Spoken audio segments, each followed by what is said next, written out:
If you didn't already watch the first one, go do that real quick. It's just as good as this one, except this one's got something different. It's sponsored by Squarespace. You heard that right, but I'm still confused after having said it. Squarespace is an all-in-one online platform that was meticulously designed to be the easiest thing to use since the light switch. It won't turn on. Hey! Also, here's a discount because I like you guys, but don't tell them I gave it to you. It took me like half an hour to make this masterpiece with all my old short stories you can visit on runesmith.squarespace.com. Whether you're starting your own brand of dice, your YouTube career, a merch shop, or just want to put a bunch of your dumb short stories on a website with a really funny intro you keep changing, Squarespace has your back with round-the-clock customer service and a poop ton of templates that immediately make you look like a professional, even though you're secretly a goblin with no resume, qualifications, or experience. Go to squarespace.com/runesmith to make your own dang website and stop mooching off mine. Also, here's the content you clicked for. This video will mostly be about chromatic dragons, but I've dropped in a Dracolich and a mystery dragon to keep you on your toes. Chromatic dragons are assholes, and they're assholes not just for the sake of it, without reason, like a few people that come to mind. But it's actually because they have absolutely every right to be, at least from their perspective, which is one that's backed by logic. Imagine you're the most powerful product of the natural world, and nothing is above you but gods. At that point, humility isn't an option, it's a punchline. But of course, a tyrannical point of view is useless without a personal drive to be a tyrant. And if you did actually go back and watch my other video like you promised you would, you'd know that dragons are all driven by a greedy desire for an unrivaled hoard of wealth. There you have it. A disposition and an end goal that makes such a simple yet perfect bad guy, to rule kingdoms with an iron fist and write songs about seducing your dad. To elaborate a little further on a dragon's hoard, each dragon gains massive wealth by different means and for different reasons. Google Chrome dragons pile money high because they think it's always been theirs, and we just stole it, which is stupid.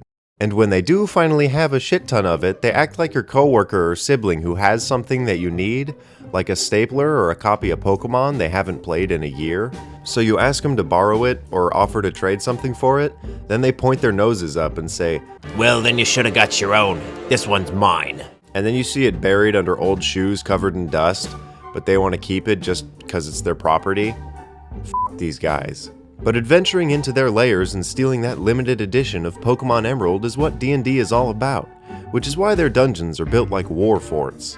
And each color picks different forts, which we'll explore together. The first one is baby blue, cause we're men here and if it were pink I'd have to punch something and break it. Also, we're doing the alignment thing from the last video. Blue dragons have the most human-like minds out of the chromatic dragons aside from reds, sitting at the peak of vanity, right up there with people who wear varsity jackets and other people I don't like. And in that same vein, they don't give a single f*** about you. They see humanoids as animals and cull their herds with a single exception. Cowards who will more than happily slurp a nerp or two of that dragon's vanity. Like the bard. It's a well-paying job, serving a blue dragon, so I will give them that. Blue dragon hoards are mainly gemstones, with sapphires being among their most prized toys. What makes these desert dwellers so infuriating is their completely hollow empathy, and their incredibly annoying battle tactics. Have you ever been kited in a multiplayer game by someone that hopelessly outmatches you in skill? Well, these douchebags do that to both adventurers and poor desert caravans, swinging by and shooting lightning like that thing from God of War that I didn't like, and then flying miles away to prolong the fight.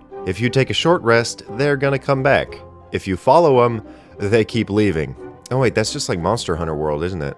A minor detail I'll probably be bringing up is their conflicting territory. Blue dragons and brass dragons pick the same neighborhoods and occasionally have turf wars.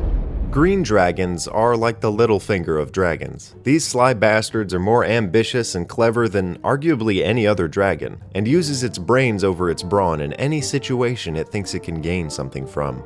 They don't view treasure like other dragons do, because they value different things, such as long-term power or a living servant that it has carefully corrupted and employed. To explain their personality, here's a scenario.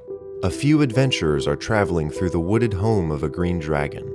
It learns this and follows them, waiting for another threat in the forest to weaken their defenses.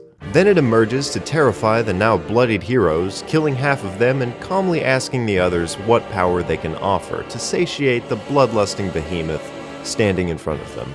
After learning about a hidden treasure vault, it employs anyone it can convince to abandon their allies and raids that vault for itself. They have a beautiful talent for corrupting minds and see elves as the most enjoyable victims. And if it fails to corrupt, elves are also delicious. So it's a win-win all around for these guys, until a druid, a monk, and a barbarian fucking destroys them with turn economy. Wait, how the fuck are they lawful evil? Obsidian dragons. Believe it or not, these crystal dragons snuck down here from their designated alignment chart. Also, they're not even from this game. They're from a 3.5 expansion on Psionics, and they have like 3 sentences about them. Considering their alignment, they're probably the most selfish of all dragons, if that's even possible. I'll explain in their own video the nature of gem dragons, but a heavy angle of their nature is psionics. Go play Psychonauts if you don't know what that is. As beings of obsidian, they prefer to stick around volcanoes, the plane of fire, or their own blazing realms. They're incredibly tactical fighters and analyze the outcome of fights before they even engage. If worse comes to worse, they'll plane shift your ass into the lava seas of the nether without a second thought. They also like making their own planes by thinking, with the crazy ass ability from 3.5 called Genesis. Guys, please revisit these dragons. Here's another black dragon, but this one's actually made of the color and not a rock. Black dragons are straight up the most hateful and vile dragons in the game. Entropy, suffering, groveling, sorrow, and agony are like different flavors of ice cream for these swamp dwellers, and metaphorical ice cream is their favorite food. Their homes and desires are so dark that they make the Brothers Grimm and Stephen King look like shining authors of morality. The only creatures they employ are other evil lizards, who they use to slaughter rival big lizards. Collapsing kingdoms and failed humans are works of art for them, so their treasure hoards usually boast stolen wealth from wreckage or torture tools. If you're planning an encounter with one, just put people hanging from trees and bloating in stagnant pools around a big ruined castle. Then promptly kill that party. White dragons are true dragons, but perhaps the least regal of dragon kind. They're smaller, dumber, and more primal than anyone else, which actually makes them more deadly because they don't have any extra angles of their personality. They live in the tundra, the land of kill or be killed, and sweet Jesus are these things scraping the top of the leaderboard in that sense. They're so comically unsociable, it takes like a week to get one to just talk, and they avoid all other dragons aside from their annual bang fest with one mate. When that snow dance is done, the book says they literally run away with their dicks still out just to avoid a conversation. Their native rivals are silver dragons and frost giants. Frost giants are the bigger issue because they'll walk up to the cave's front door, knock on it, and ask the dragon to wrestle them, like all the time.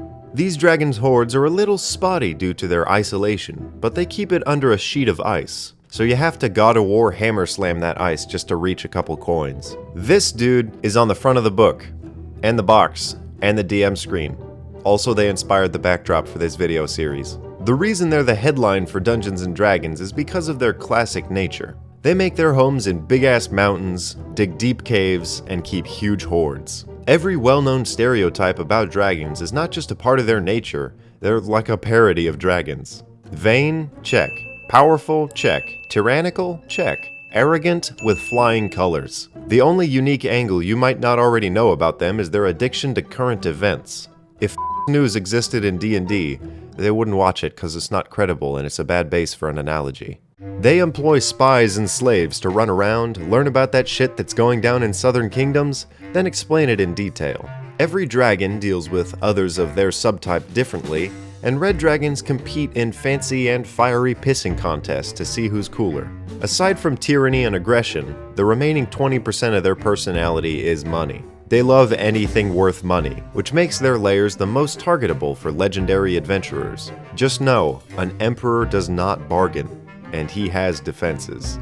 Well, there's a chromatic lore dump for you, but I did promise to tack on an extra dragon to each video. I lied, because this is fun. So I'm putting the 2 I listed from before down here, and I'll run through cultural variations such as amphitheaters and lindworms in the next one. But this video is about the really bad guys. So we took a bad guy, and another bad guy, and made them into one ultra bad guy. Imagine you're a fly who lives a full life and experiences all a fly life has to offer in 24 hours. To you, humans must live an agonizingly long time. So why the hell would they still want to be immortal? Well, it turns out we're all the flies and these big snake things are hungry for immortality. Pretension is something I said dragons have a hard time managing, but a budding Dracolich is so full of itself it thinks it's literally more than a dragon. Like, what the f, dude? You already have all the power. Don't be a dick about it. So an evil dude hires a bunch of cultists on Craigslist, then they build a phylactery, and he drinks a deadly brew. I find it funny that the book states that the brew slays them instantly, just like Then every other dragon, including Platinum Grandpa and Multimom, say, "Hey stupid, you should not have done that." But the Dracolich doesn't care and just tries to take over the world. A bit of a less desirable transformation is that of a dragon shadow. The Shadowfell is the land of gore, darkness, hopelessness, and death in D&D. It's also featured in Stranger Things. But when a dragon gets sucked into a portal to that realm, gets lost inside, or has the misfortune of being born there, they become a shadow dragon. The book only offers stats for a red shadow dragon, which doesn't really do the transformation justice in my opinion. Dragons who prefer isolation enjoy the emptiness of their new home, potentially even retaining their good-hearted nature. Others return to the material plane and serve as hollowed-out soldiers who work to spread the Shadowfell's influence. It's like becoming a Dracolich, but involuntary and often very tragic. The two aforementioned dragons can only become that way if they were originally true dragons. So wyverns are fine in the Shadowfell, and a young dragon just gets annihilated by that sweet, sweet soup. Till next time, my guys, gals, and pals, thanks for watching.